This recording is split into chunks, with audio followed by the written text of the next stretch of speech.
The next thing that we are going to learn is how to modify the shape of an array. Arrays are mutable objects, which means that we can change the number of elements that they have in each dimension following certain rules. For example, we can take these two columns and place them below these other columns so that the array has 6 rows and only 2 columns. Or we could take this row vector and turn it into a column vector. Or even, in this 3-dimensional array, we can take the slice in red from behind and bring it to the front. We can modify the size and the dimensions of the array as long as the result is still consistent. For example, here we wouldn't be able to take the last column and place it below, because then these 2 columns would be empty. What we could do though is take these 3 elements and place them right below horizontally. That way the array would have 4 rows and 3 columns. Let's see it with a few practical examples. Let's take 2 pieces from the original array. The first one will be called piece 1. And we are going to select the first row from this array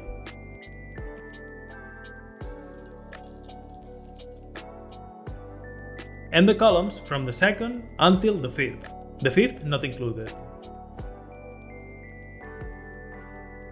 Let's see it. Here it is. And we are going to take another piece from the original array with the second row and the columns from the 1st to the 4th.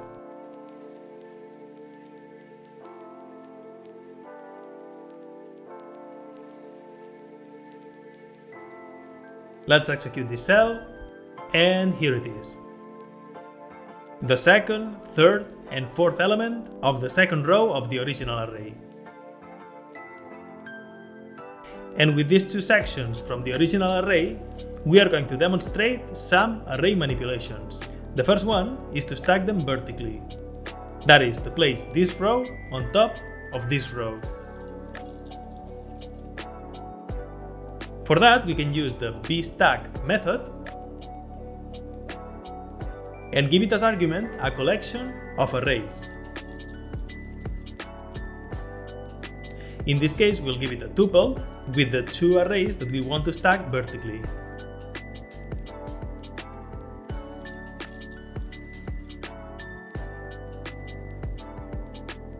Here they are. As you can see, the result of calling the vstack method on these 2 arrays is that we stack them vertically.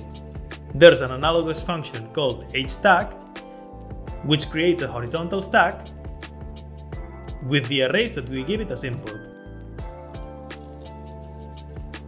See? We take this array and we place it next to the other. And in fact, there's a third method, simply called stack, which won't stack the arrays horizontally or vertically. Instead, it will create an extra axis and it will stack the arrays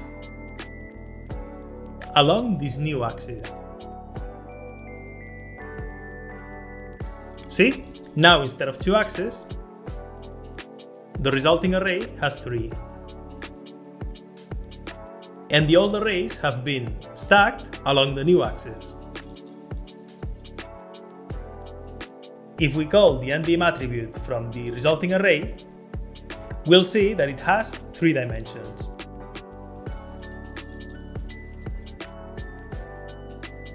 And this here is the shape of the new array. Now let's do the opposite process. We are going to take the first array that we created before with 2 rows and 5 columns, and we are going to split them vertically. For that, we use the vertical split method, vsplit. We pass it as argument the array that we want to split, and we specify the thickness of the slices, which in this case will be of 1 row. Let's execute the cell, and here you have it. Where before we had 2 rows and 5 columns, now we have 2 separate arrays, each one with a single row. And we can also split an array by columns. For that, we have the horizontal split method called hsplit. We call this function with the array to be sliced, and we specify the number of columns that we want to leave in the first slice of the array, which in this case we'll set to 2. And what it will do is chop the first 2 columns, keeping all of its rows, in a separate array, and the resulting columns in another. However, this is not the only way in which we can manipulate the shape of an array. We can also remove unnecessary access or even add new ones. Let me explain. We are going to create a new array that we are going to call range array. And we are going to create it using a new function called NumPy Arange. This new function, what it will do is take the maximum number of elements that we specify, which in our case will be 5, and it will create an array with all the integers, starting at 0 up to the specified number. Since the maximum value is 5, the resulting array will have the values 0, 1, 2, 3, and 4, along a single dimension. By the way, there's a lot of ways to create new arrays, and in this tutorial we'll see some of them. Okay, as you can see, this array has 5 elements along a single dimension. Let's prepare this array to be added or removed from other matrices. For that, we have a function called expandDims, to which we pass as argument the range array, and we also give it an axis, in our case the 0 axis. And this function will add a new extra dimension to the array in the axis that we specify. That is, before this axis where all the elements are stored, we are going to include an additional axis, and this array now has 2 axes, while before it had a single one. Depending on what we're trying to do with the array, it'll be convenient for us to add an extra dimension or to remove it. In fact, this can also be done in a simpler way, without using any function. We can do it this way.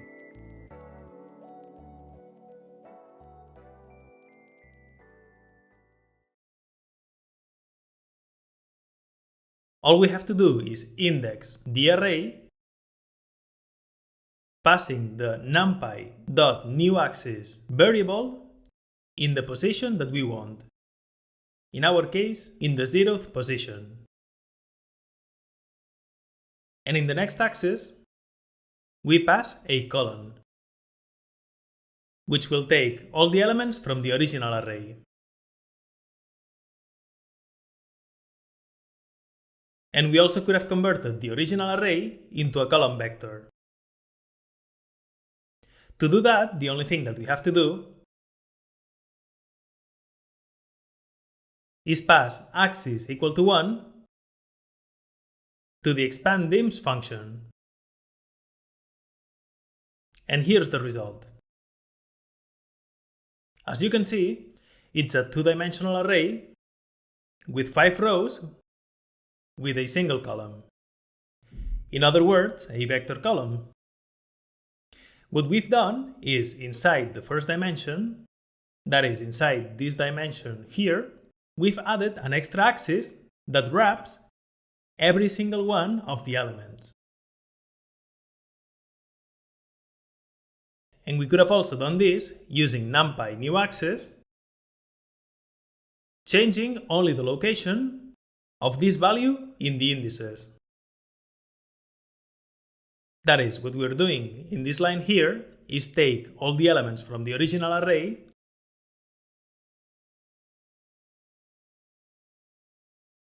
and adding a new axis at the position 1. Another very common operation working with arrays is changing their shape. We can split a very long array in several rows, place half the elements in an extra dimension, etc. To illustrate this, we are going to create a new array using the arange function. And now we are going to give it 64 elements.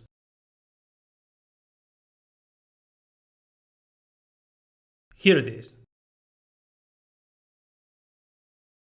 And now we are going to reshape this array.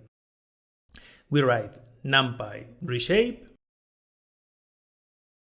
and now we give it the new shape that we want this array to have. For example, we are going to give it 4 rows and 16 columns. Now, instead of having a single dimension that goes up to 64, we've split the array in 4 rows of 16 elements. See, the row axis has the value 4 and the column axis 16. If we want to split the array in 4 rows, but we don't want to stop and think how many columns it needs to have, there is a simpler way of doing this. For example, if we want to have 4 rows and it doesn't matter how many columns, what we can do is give the reshape method the value 4 and let it compute how many columns the resulting array should have. For that, we give it the value -1 on the column axis. And that way, NumPy will take the 64 elements and split them evenly in the 4 rows. As you can see, the result is identical. Now, let's do the opposite. We are going to create an array that will have 4 rows, 4 columns, and 4 elements in the depth dimension,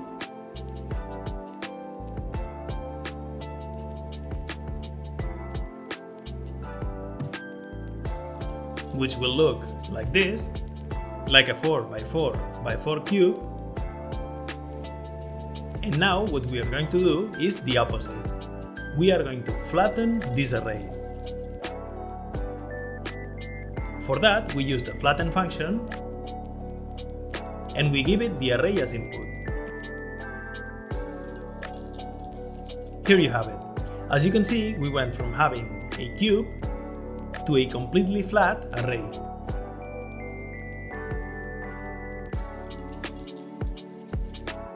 Let's inspect the shape attribute.